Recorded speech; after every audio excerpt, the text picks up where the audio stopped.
Hello, welcome to our program. I'm Diana Longrie, and I have with me today Paula Overby, who is running for U.S. Senate.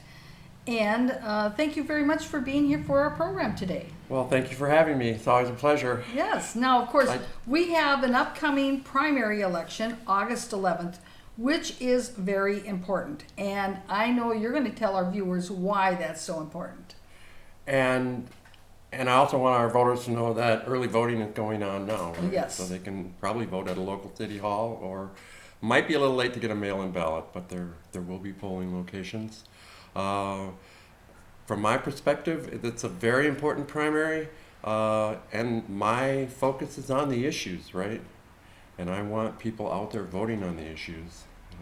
Now, tell our viewers a little bit about why you've decided to run for U.S. Senate, because that obviously is a national office. It is very instrumental in making public policies for the United States.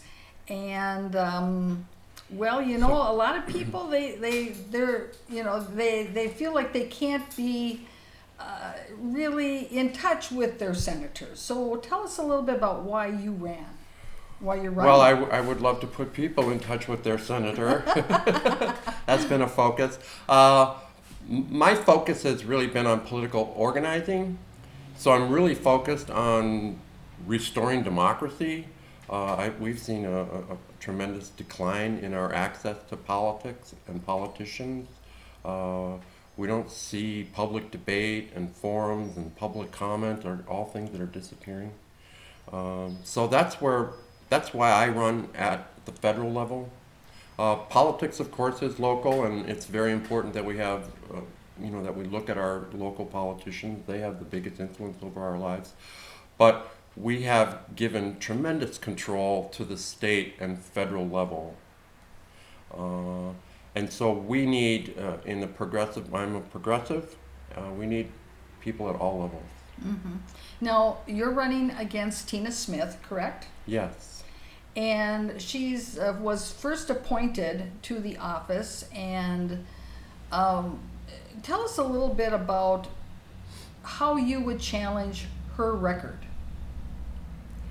Well, I focus on three things: military spending, and more conspicuously recently, just the militarization of our society in general and our police, healthcare, and of course, money and politics. Mm-hmm.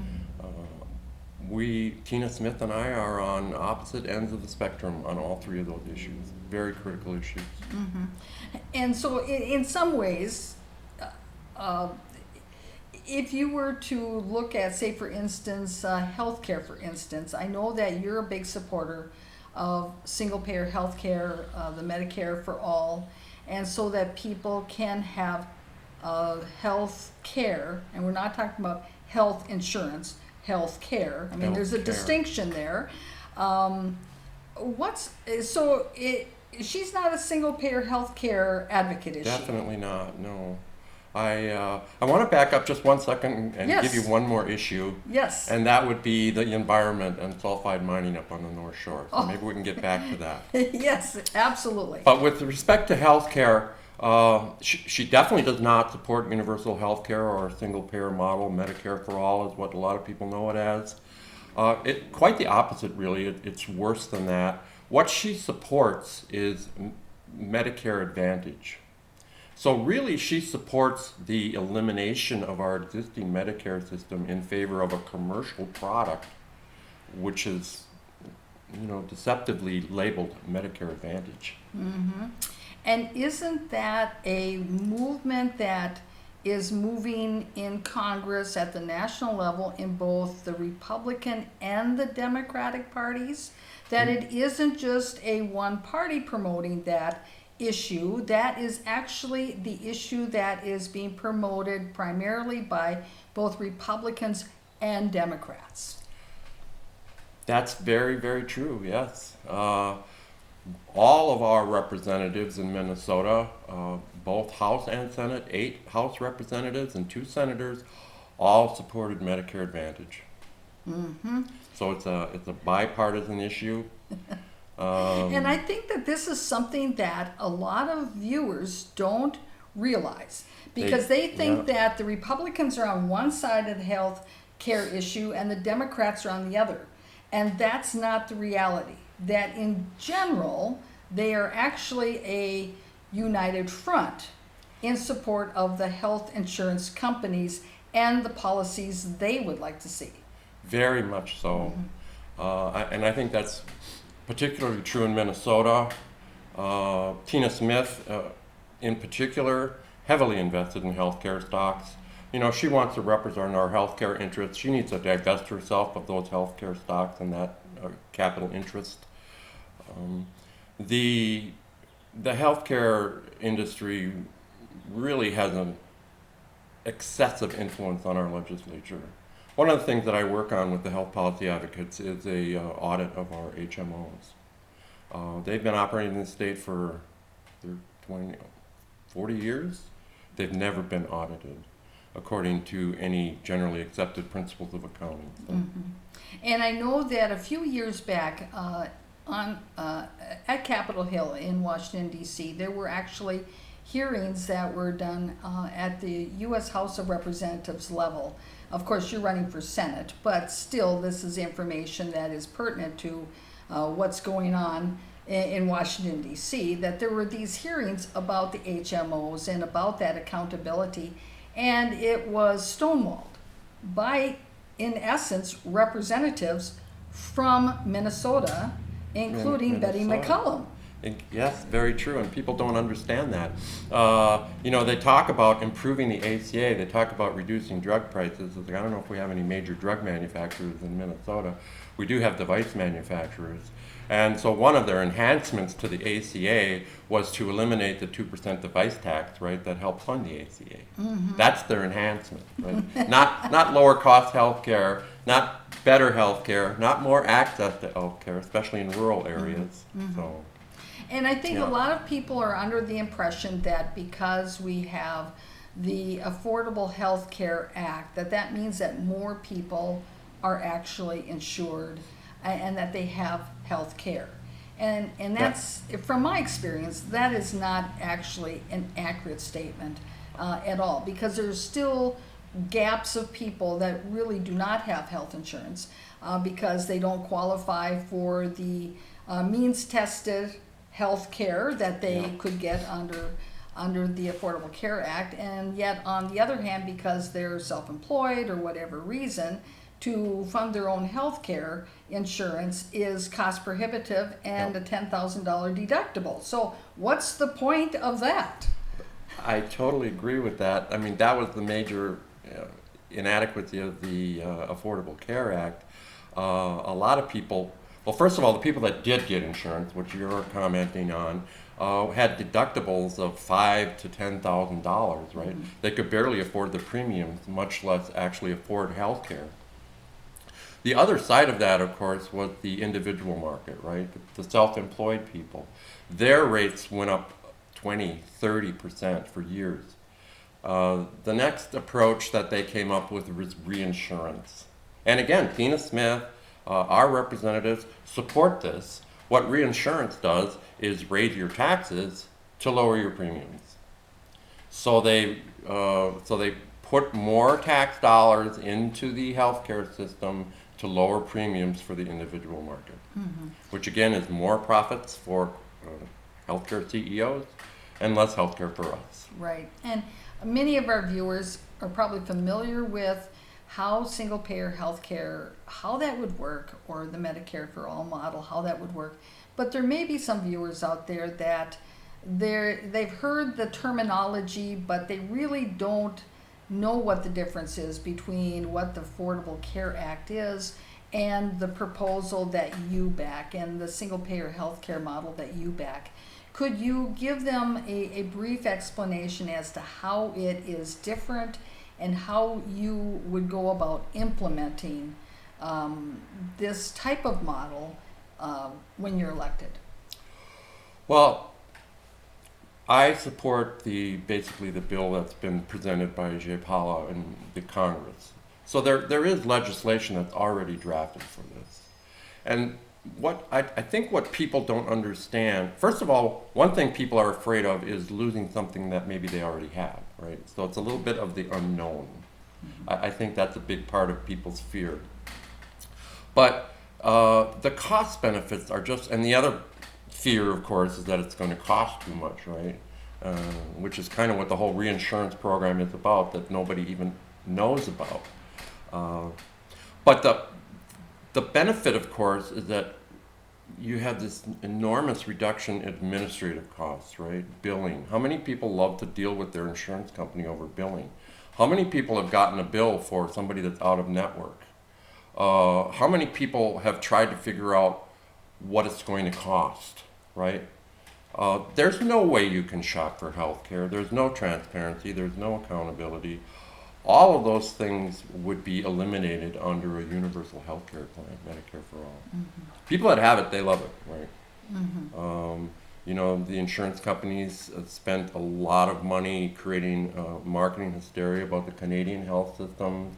Now we're hearing from people involved in that more and more that was all fabricated. That's where that messaging comes from, is the people making the big profits. And it's interesting that you bring up that issue of the marketing message and how there's been this infiltration into the political policy making and to the political discussions of this infiltration of marketing the message. And certainly you've now addressed how it's at the national level, how that has impacted health care and people's decisions who are elected officials, their decisions on health care and what policies they want to follow. It's the message that they've been fed. Yeah, and I call it narrative, right? They create this narrative. Oh, you don't want that because, I mean, Medicare Advantage is another good example, right? It sounds like Medicare. Yes. It has advantages, right? You can get maybe eyeglass care or dental care, some of those plans. And that's how they move the market, right? So once they've got enough people enrolled in Medicare Advantage, and people won't realize how limited those plans are until they actually need them, right? People won't realize that they can't go back to the government services of Medicare if they have a pre-existing condition now. People don't know. They're not being informed of all of that by the insurance companies, I can tell you that. Yes. And you had mentioned earlier in our program about how, certainly politics are local, but it's also important to keep your eye on the national spotlight because there's also policies and trickle-down types of initiatives and the way things are conducted that trickle down to the local. Indeed, and this whole influence of wealth. Yep, and this whole concept that you're talking about, the marketing concept, that narrative, for instance, that has now, maybe our viewers don't realize, has found its way to trickle down into the local levels as well, at the county level, at the city level, and that they are taking their cues from those who are at the national level and hiring marketing people to give their elected politicians what is the best narrative to use when we're talking about some policy or some project that we're working on that isn't necessarily what the residents want.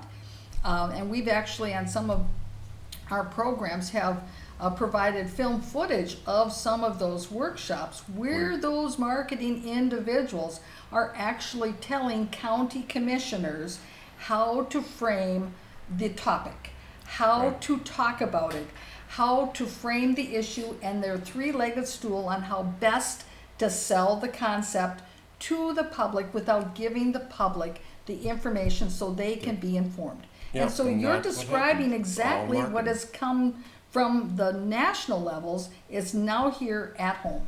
Yeah, it's what do we call that? Trickle-down policy, I guess, right? That's right. So what would you do to expose that, to change that? Well, and that goes back to my original comment about why I run at the federal level.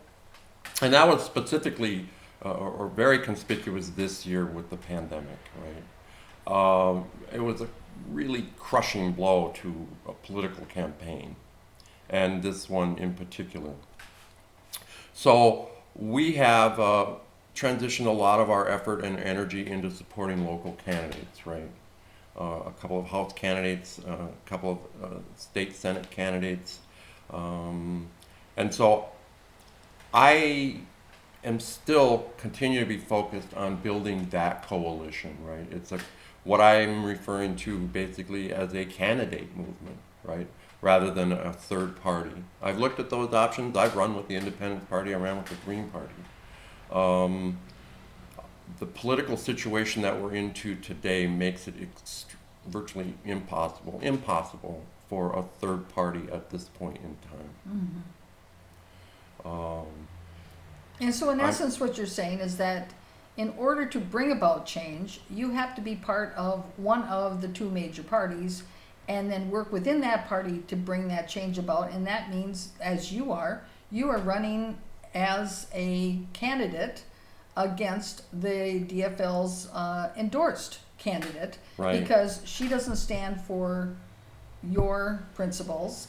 And I think if you were to She look, doesn't represent you either. No, that's right. As far as I'm concerned. yeah, that's right. Well, and if you were to take a look at her positions and her policies and what she says she stands for, and were to put it side by side with the Democratic and the DFL platform and their action agenda, how many points Well- would they agree? You see, that's something that people don't really do now, do they? You know, the DNC just voted on platform issues, right? And one of the things they voted out almost unanimously is Medicare for all. So the Democratic platform at the national level doesn't support health care for all of us, right? I'm trying to think, what are some of the other issues they voted? Legalize marijuana, right? Which is kind of sweeping the country now. Seems like an obvious direction. It's certainly a medical issue for a lot of people.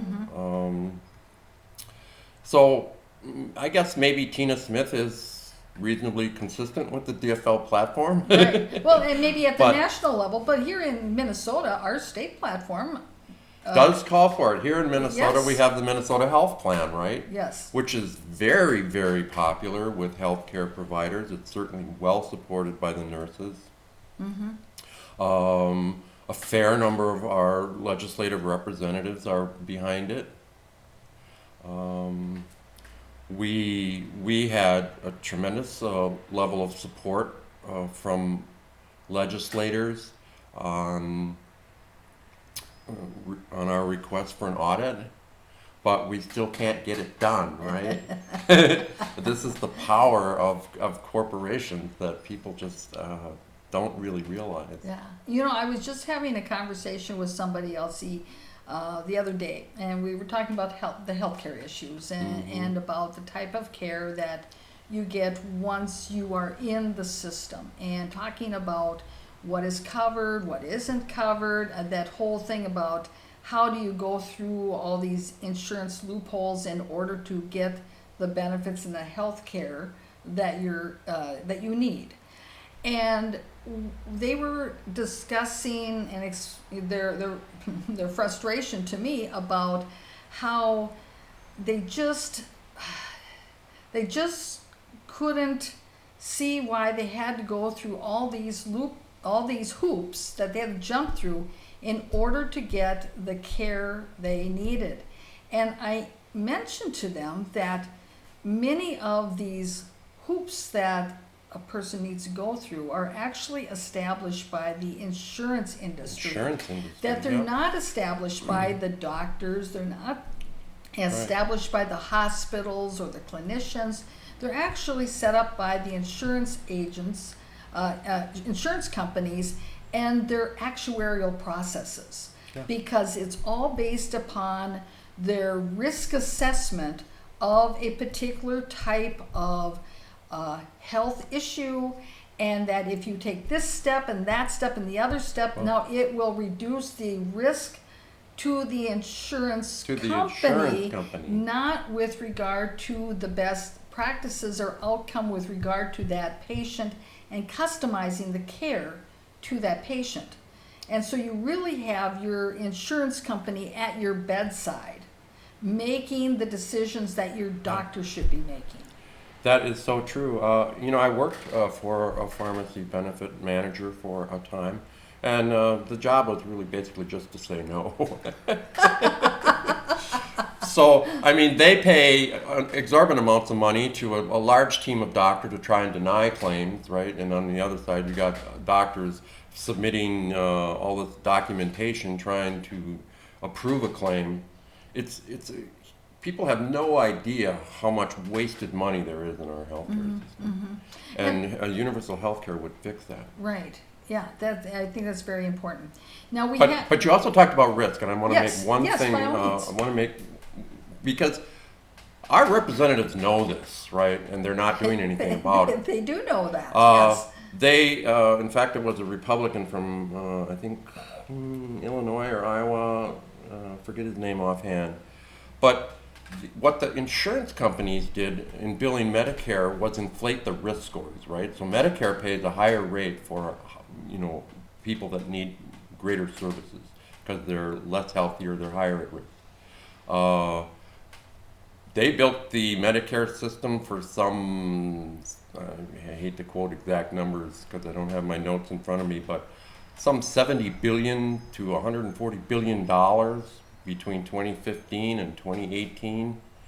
I mean, that's where the fraud is, right? It isn't, sure there are some people that commit Medicare fraud and some doctors, but those are small compared to what the insurance companies and the HMOs are committing. Mm-hmm. Yeah. And these are all the behind the scenes activities that are going on that the regular residents and consumers of the healthcare services that they are not aware of. Yeah. And because there So- isn't the transparency and there isn't the forthright discussion about it by their elected representatives, they have no idea either how to fight it or how to change it or to even be outraged. So that's what, I want from a representative is some honest information, right? Mm-hmm. And, judging by this conversation that we've just had and what we know, we're not getting honest information from our representatives. Right. Now, how would you propose that you, if let's say you're the senator and you win, how would you help residents of Minnesota get that information? Well, I see myself doing essentially what Bernie Sanders did, right? To be a representative for these policies, to host rallies even. They could be town halls, but you're going to get much broader information distribution out of a rally, right? We need more of that representation. And we're not getting it. Mm-hmm. In part, some of that success, of course, is related to the fact that he's running for president, but there's ways to make that happen at a more local level. Mm-hmm. Exactly. And I think that people would actually welcome to have that more active engagement by their elected official out there promoting what the policies are. I think people would love to see politics turn in that direction. Look at the activism we see now. Activism has been isolated from politics, unfortunately, right? So they may raise the issues. They may have important impacts on maybe stopping Line 3 or delaying sulfide mining. So activism has a benefit, and it does help to educate the public, but it doesn't change our politics. Mm-hmm. And part of my goal in my approach to my candidacy and campaigning is to try and bring activism together with real political change. And I see that starting to happen. And I'm really excited about that. And I'm really excited to be part of that change. Yes. Now, before we started our program, you had mentioned to me, you made this comment that oftentimes you hear that you really can't bring about change unless you're elected. but that there are actually instances where, even not being elected, that a person who is challenging as a challenging candidate can make a difference. And you had an example of that, and I would like you to share that with our viewers. Are you talking about the military spending? Yes, absolutely. First of all, let me talk about the, how the pandemic has affected this campaign. Even though it made campaigning virtually impossible, right? We had to cancel all of our events early in the campaign when we were just getting started. But on the other side of it, a lot of people are doing mail-in balloting. And so a lot of people are looking at the candidates. They're looking at our website. They're excited to see something that someone that represents them. Mm-hmm. So that's going well, right? And that's getting the information out there. Mm-hmm. The other side of it was the military spending bill, and I'm very excited about this. I know I'm responsible for this change. Pocan over in Wisconsin introduced an amendment to reduce the military budget by 10%. All of our representatives in Minnesota, except Ilhan Omar, voted against it, right? They're not going to cut the military budget. Okay. A similar amendment was introduced in the Senate, and I don't know offhand who introduced it, but both Tina Smith and Amy Klobuchar voted in favor of it. And that's because of me. They don't want to give me that ammunition. Mm-hmm. They know I'm a strong anti-war candidate. Historically, they're strong supporters of our military budget. So that's pretty exciting. So you can make a difference just by creating an opposing view. Right. And I think it is pretty clear that they have a public record of being pro-military. I mean, so this isn't just something that is consistent with the way that they have voted in the past. It's actually inconsistent with the way that they've voted in the past, correct? Yeah. And very, and of course, this isn't your first run, so they certainly know what your position is. They know what my position is. They, I'm still a minor candidate, although we're going to do very well in the primary. Mm-hmm. I'm not going to rule out a miracle. I'm not going to rule out the possibility that we could actually defeat Tina Smith in the primary, as improbable as that might seem. But they're strong supporters of the military. Right. So it's right there. They've changed their vote, and so now you can't hold that against her anymore. And so I'm not unknown. Yes, I guess is what I was going to say.